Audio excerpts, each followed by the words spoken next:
Alright mate, I'm Dan from DanSenseiEnglish.com and welcome to another episode of the Dan Sensei British English Podcast, the podcast designed for intermediate and advanced level English learners who love the UK and want to learn more about British culture, British life, and of course, British English. Now today's episode is part 2 of 10 things that you should know about British culture, especially if you want to live in the UK, are going to live in the UK, or are already living in the UK. This stuff will help you understand what's going on around you and what's going on inside British people's minds. So the first thing I want to talk to you about in today's episode is British food and the fact that, let's be honest, it's pretty crap.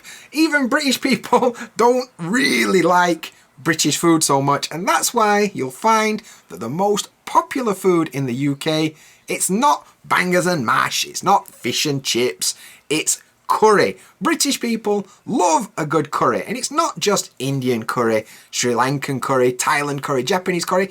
All curries British people seem to enjoy. And it makes sense, right? Because the UK has had a lot of immigration from places like Pakistan, India, Bangladesh. So of course, they brought their food culture over and British people have kind of jumped on that one. The most popular curry is chicken tikka masala. And this is kind of funny because it's not even an Indian curry or a Bangladesh curry or a Japanese curry.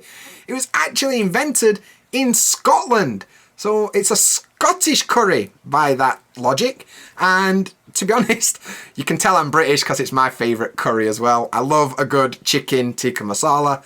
You know, bland as anything, but it's beautiful, and I'm a big fan. So yeah, and you'll find that on every city, every street, there's usually some kind of curry house. It could be different kinds of curry, but they definitely exist. And certain areas in big cities are just like curry shops. For example, in London, there's a place called Brick Lane, which has got a load of curry shops. Manchester has got a place called Curry Road. I'm sure you can guess what they sell on that road. And Birmingham's got something called the Balti Triangle. So yeah, loads of curry places. Yeah, so be prepared to enjoy a good curry if you're gonna go to England. Or Scotland, or Ireland, whatever. UK, you get what I mean. And that's a good point, right? We should probably talk about what actually is the UK, because we've got a few ways to talk about it. You know, you've got the UK, you've got Great Britain, the British Isles. What is actually going on? Well, the UK is actually made up of 4 different countries.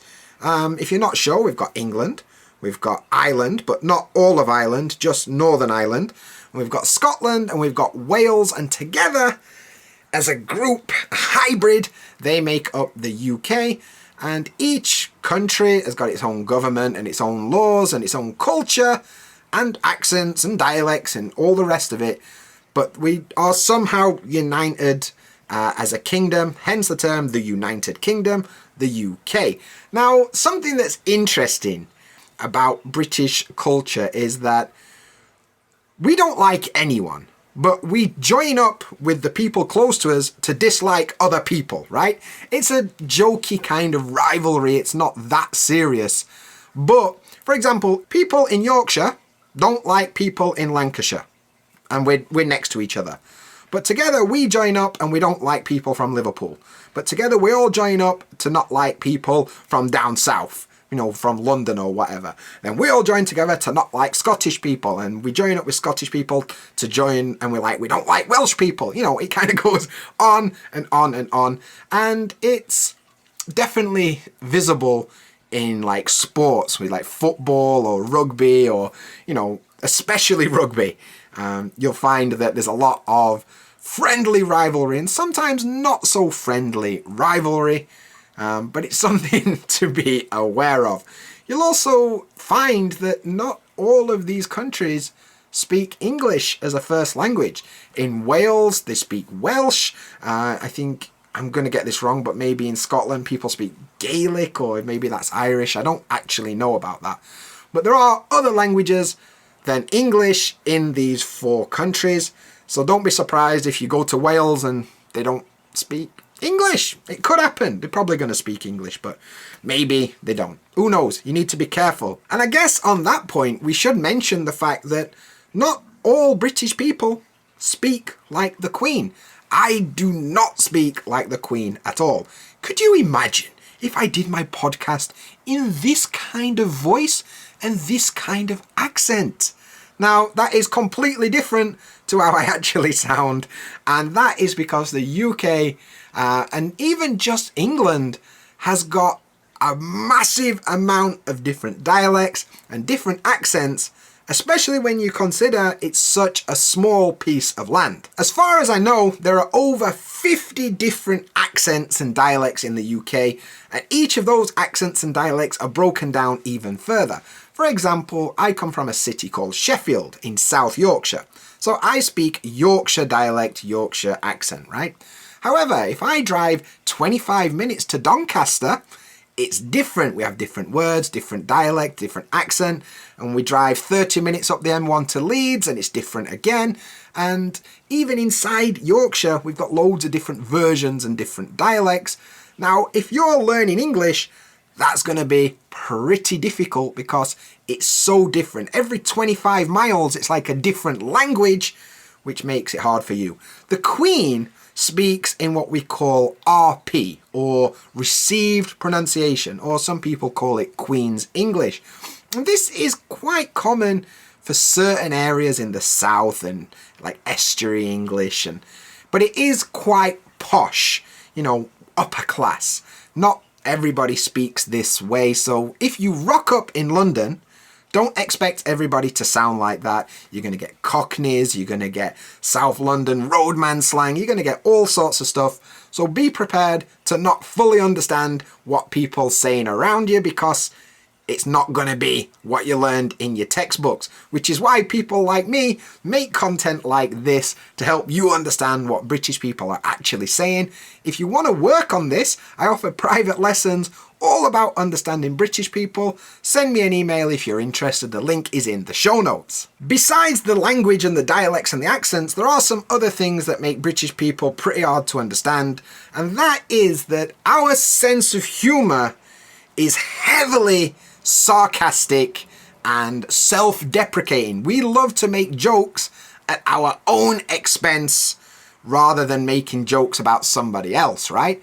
And we love a bit of banter. We love taking the piss out of our friends. We love making fun of the people that we like because, I don't know, it's a British thing. It's something that we love doing. But for people outside of England, it's really strange. If you look at it from the outside, British people are incredibly polite to people we don't know, and we are really mean to people that we know very well, and we say horrible things to our friends, but that's because we like them. But people we've never met before, we're very polite and very, nice people to them. So it doesn't make sense if you're from the outside, but that's how it works in England.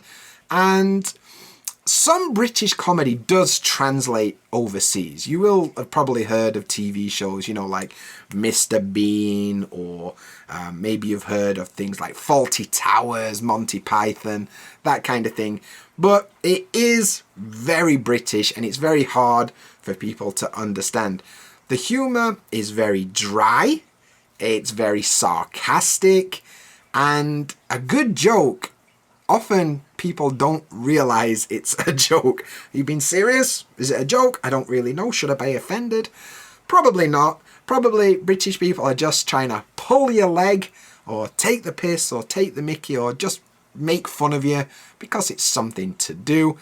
And we have a kind of idea that everything is fair game with your mates, right? There's nothing taboo. Nothing is really off the table.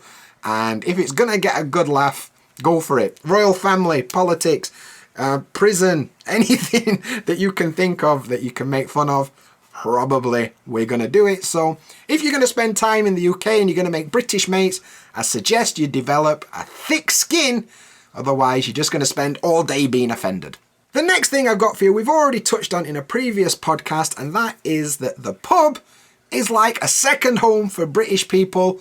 As you know, we love to go to the pub. It's a great place to socialise with your mates, to have a drink, to relax, to catch up, to have a chin wag, whatever it is you want to do with your mates, a pub is a great place to do it. Pubs are usually pretty friendly. You don't have to drink alcohol to go there. You can just drink soft drinks, you know, Coke or 7-Up or whatever. You can often get food there, especially curry. Most pubs will have a curry night, so it's worth checking out. But my favourite thing is to go for a pub quiz, or like some kind of quiz night or something like that.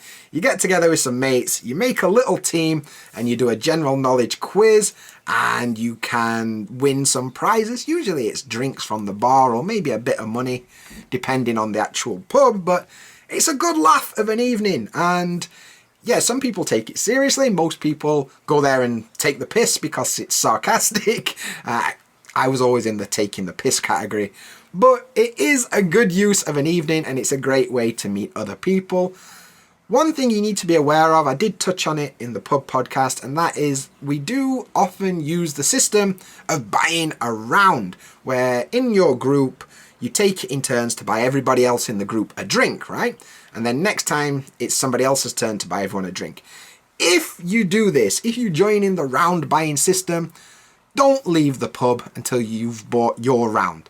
Don't be like, person A bought a round, person B bought a round, now it's your turn, but you go home.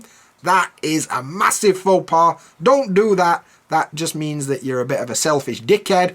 So make sure that you always buy your round before you leave the pub. Otherwise, next time, people are not going to want to talk to you very much. So be sure that you don't do that. But other than that, go to the pub, have a laugh, and get to know some British people. It's a great way to get started if you just moved to England and you're looking to talk to new people and meet some new mates. So there you have it. That was 10 things that you need to know about British culture. Well, it was only 5, but the first 5 are in the previous episode. If you've not listened to that yet, go back and listen to the first part, and it'll tell you all the things that you missed. There's loads of good stuff in there, especially about American English and British English, so be sure to check it out. And I want to know what you think over the 2 podcasts. Which was the strangest part of British culture that is really different to your own culture? Let me know. Leave a comment, send me a message, send me an email, whatever. I'd love to hear what you think.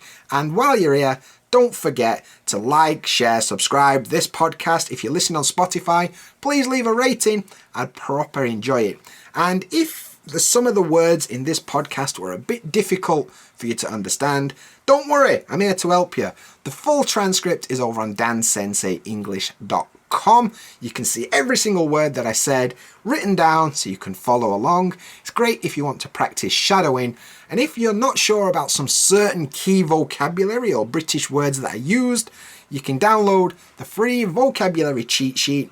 The link is in the show notes. Put your email address in, I'll send it you immediately, and you can use it to really understand what I'm talking about in this podcast. If you want to go one step further, patreon.com/dansensei. You can support the podcast. You'll get bonus content, extra episodes, all that good stuff. You'll also be able to join my study squad community where you can practice English with me and other people. All the details are there. Check it out. It's in the show notes. But that's it for me today. So I'll catch you in the next one.